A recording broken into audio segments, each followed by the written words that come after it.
All right, so let's talk about this. Do photographers take their best pictures at the beginning of their career? And I recently found this when I was editing, I don't want to brag, but my podcast with Martin Parr. And I found this, he said it in a sense, why do you think photographers take their best pictures at the beginning of their careers? Because they have this raw energy. And we kind of continued talking about other stuff, and I didn't really had a chance to react to that question, but also at that time I wasn't quite sure what I would say about that, because there's this notion that people like master photographers, right, like Cartier-Bresson, the man jumping over the puddle, is his best photo, right? And he took it like at the very beginning of his career.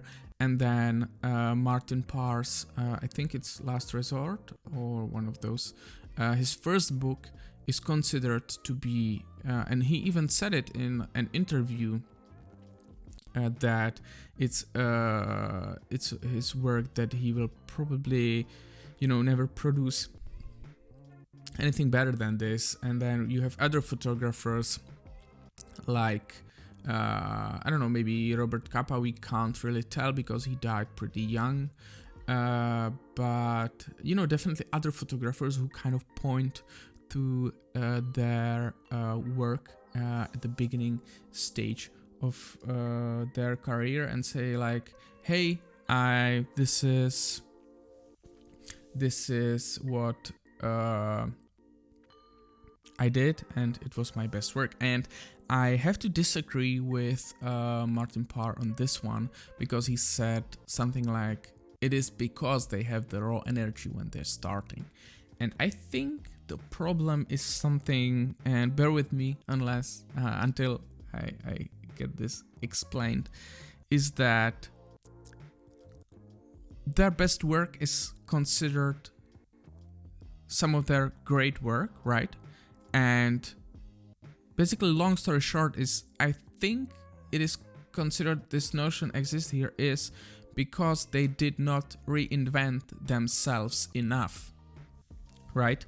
With Martin Parr, we have his first book, and then the second book and third book, and then he published, 200 books, many books.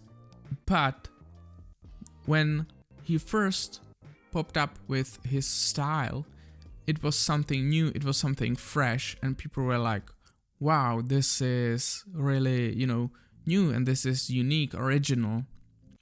And those are the people, like, let's say also Saul Leiter, who kind of end up defining their own style, in the sense that then you took a photo of a rainy window and people are like, wow, this is really a very Saul Leiter-ish kind of photo. And now think about it. If they did not take the first body of work, we kind of cut it, no one knows about it, and they continued, doing second book in the similar style, that would be probably considered their best work. But because they I feel like very often, because they showed something and got really high praise about that, they kind of stuck to that style and kept producing very same photos. Maybe Martin Parr is not the best example, because he has a little bit different styles. He has his regular documentary style, he has the flash, he has the telephoto, he has the macro shots. And that's why I think he is such a successful photographer, because he was able to kind of reinvent himself and do a little different photos. Now, looking at Cartier-Bresson, he did his kind of like personal, like more artistic projects and then he did his reportage, right? And all of those photos, they are really great, right? But they kind of some people would put me on the cross for that, but they kind of I wouldn't say look same, but they use the same principles. They go for the decisive moment, they go for geometry, they go for composition, they go for similar elements. You rarely see Cartier-Bresson taking landscapes or doing macros, or at least that's not what he is known about. So I think the reason why there is this notion, which I don't believe really is true, do photographers take their best pictures at the beginning of the career, is just because they kind of stuck to their style and kept producing photography, which was kind of similar to what they did, and not to just put something down or say it's bad. Those are still wonderful photos. I'm just saying, if you take the first half of Cartier-Bresson's career, you kind of split it, discard those photos, then the new ones are going to be considered the masterpieces and the best of his career. That's kind of what I think. Well, for me, I still consider some of the best shots I took when I started doing street photography. I was kind of taking shots of everything without thinking about the rules or composition. It was freedom.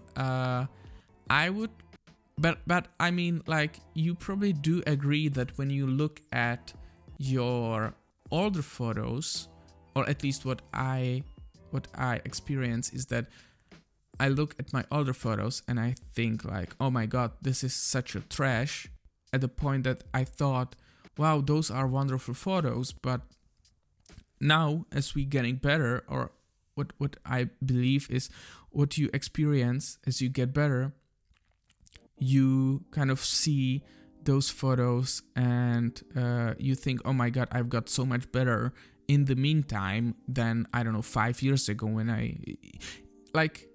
I think it's kind of naive in the sense that, yes, you could took a masterpiece, but it was rather by mistake than knowingly doing that. And like a lot of about photography is about luck, right?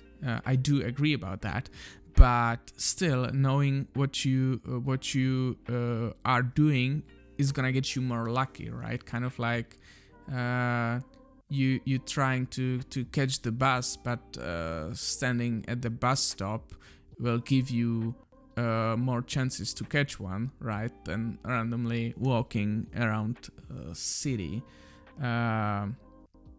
But of course, through the years, I shaped my style, and until now, I'm discovering and learning more and more. Street photography is big world, and it's a blessing that we are learning more about street photography. Yeah, okay. All right, so that's that.